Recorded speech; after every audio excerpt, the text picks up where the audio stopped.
আসসালামু আলাইকুম। আশা করি সবাই ভালো আছেন। আলহামদুলিল্লাহ আমিও ভালো আছি। আমার আজকের রেসিপি একটু ভিন্নধর্মী কিন্তু খুবই মজার একটি রেসিপি। সেটা হচ্ছে মাশরুম দিয়ে বিফ ভুনা। এই পৃথিবীতে হাজারো রকমের মাশরুমের চাষ হয়, কিন্তু আমাদের দেশে সব মাশরুম পাওয়া যায় না। আমরা সাধারণত বাটন মাশরুম আর ওয়েস্টার মাশরুমটাই বেশিরভাগ পেয়ে থাকি। এখন বাজারে অ্যাভেলেবল হচ্ছে ওয়েস্টার মাশরুম। তো আমার এই বিফ ভুনাটা আমি ওয়েস্টার মাশরুম দিয়ে করব। এটা এখন কাঁচা বাজারেও পাওয়া যায়, সুপার শপে তো পাওয়া যায়, আবার অনেকে বাসায় এটা চাষও করে থাকেন। তো ওয়েস্টার মাশরুমের আমার আরও একটা রেসিপি চ্যানেলে দেওয়া আছে, ওয়েস্টার মাশরুম ফ্রাই। আপনারা চাইলে দেখে নিতে পারেন।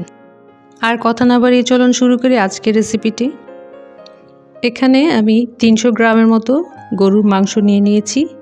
মাংসটাতে কোনো হাড্ডি থাকা যাবে না, কিন্তু একটু চর্বি থাকলে খেতে ভালো লাগবে। আর ওয়েস্টার মাশরুমটাকে আমি একটু ছিঁড়ে ছিঁড়ে নিয়েছি। এখানে 1.5 কাপের মতো মাশরুম আছে। এরকমভাবে আমি ছিঁড়ে নিয়েছি। প্রথমে পরিষ্কার করে ধুয়ে তারপর ছিঁড়ে নিয়েছি।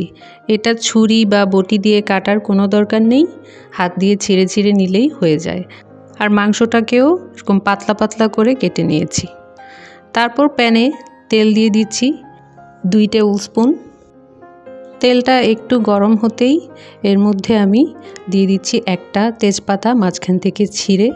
তারপর দিয়ে দিচ্ছি 3 টুকরো দারুচিনি, তারপর 2টা এলাচ মাথাটা ফাটিয়ে, আর লবঙ্গ দিয়ে দিচ্ছি 2টি। তারপর এটাকে একটু ভেজে নিব সুন্দর একটা স্মেল বের হওয়া পর্যন্ত। তারপর এর মধ্যে দিয়ে দিচ্ছি 1/2 কাপ পেঁয়াজ কুচি।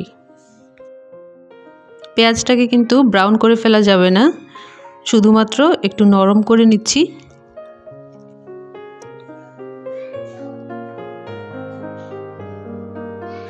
পেঁয়াজটা নরম হয়ে গিয়েছে। এখন আমি 1/2 টিস্পুন আদা রসুন বাটা এর মধ্যে দিয়ে একটু কষিয়ে নিচ্ছি।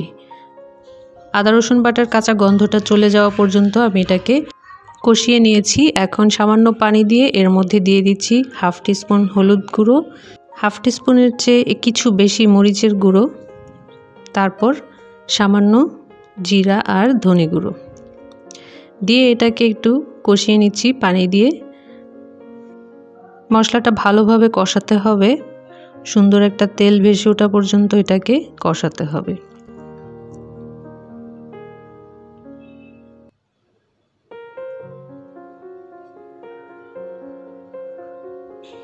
মশলাটা কষানো হয়ে গেছে। এর মধ্যে আমি এখন মাংসগুলো ছেড়ে দিচ্ছি।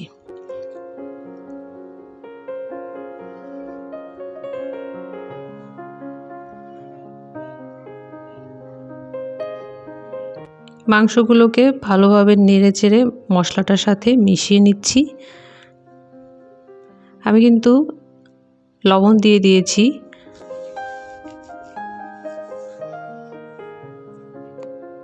পাঁচ 6 মিনিট ঢেকে রান্না করে আবার একটু নেড়ে দিচ্ছি।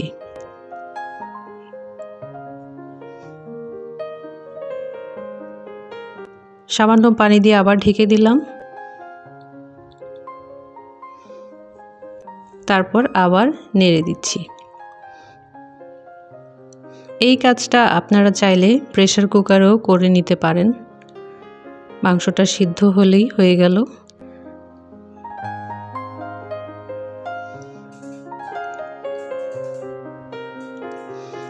এভাবে করেই ঢেকে ঢেকে আমি মাংসটা সিদ্ধ হওয়া পর্যন্ত রান্না করব। যতক্ষণ না সিদ্ধ হচ্ছে ততক্ষণ পানি দরকার হলে পানি দিব।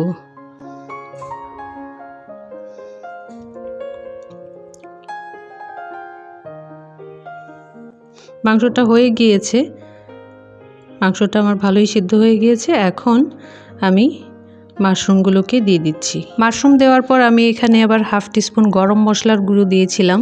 মাশরুমগুলো দিয়ে আর বেশিক্ষণ রাখার দরকার নেই, মাশরুম সিদ্ধ হতে মোটেই সময় লাগে না। আমার রান্নাটা কমপ্লিট হয়ে গিয়েছে। আমার দারুণ মজার মাশরুম বিফ। এটা দেখতে যতটা আকর্ষণীয়, খেতে কিন্তু এর চেয়েও বেশি মজা। আপনারা যখন বাসায় এটা ট্রাই করবেন তখন এটা বুঝতে পারবেন। আর হ্যাঁ, এটা কিন্তু পরিবেশন করতে পারবেন ভাত, পোলাও এমনকি পরোটার সাথেও। এটা আপনারা চাইলে একটু গ্রেভি করেও রাখতে পারেন, এটা যার যার পছন্দ। আমি এরকম একটু ভুনা ভুনা পছন্দ করি। পরিবেশনের সময় আপনারা উপরে একটু পেঁয়াজ বেরেস্তা ছিটিয়ে দিতে পারেন, তাহলে দেখতে আরও সুন্দর লাগবে, সুন্দর একটা স্মেলও হবে। বাসায় যদি কখনো রান্না করা মাংস বেঁচে যায়, সেই মাংসটা শ্রেড করে সেটা দিয়েও কিন্তু এই মাশরুম ভুনাটা খুব তাড়াতাড়ি করে ফেলা যায়। এই মাশরুম ভুনাটা আমি প্রথম খেয়েছিলাম আমার মামার বাসায়, আমার মামি রান্না করেছিলেন। সেটার টেস্ট এখনও আমি ভুলতে পারিনি, এখনও মনে হচ্ছে যে মুখে লেগে আছে। তাই নিজের মতো করে আমি এটা ট্রাই করেছি, আমারটাও কিন্তু কোনো অংশেই খারাপ হয়নি। তো আশা করি আমার আজকের এই রেসিপি আপনাদের কাছে ভালো লেগেছে। আর যদি ভালো লাগে তাহলে অবশ্যই আমার চ্যানেলটি সাবস্ক্রাইব করতে ভুলবেন না। লাইক, কমেন্ট, শেয়ার দিয়ে পাশে থাকবেন। আর সবাই অনেক অনেক বেশি ভালো থাকবেন। পরবর্তী ভিডিও দেখার আমন্ত্রণ জানিয়ে এবং চ্যানেলটি সাবস্ক্রাইব করবার অনুরোধ জানিয়ে আজকের মতো এখানেই বিদায় নিচ্ছি। আল্লাহ হাফেজ।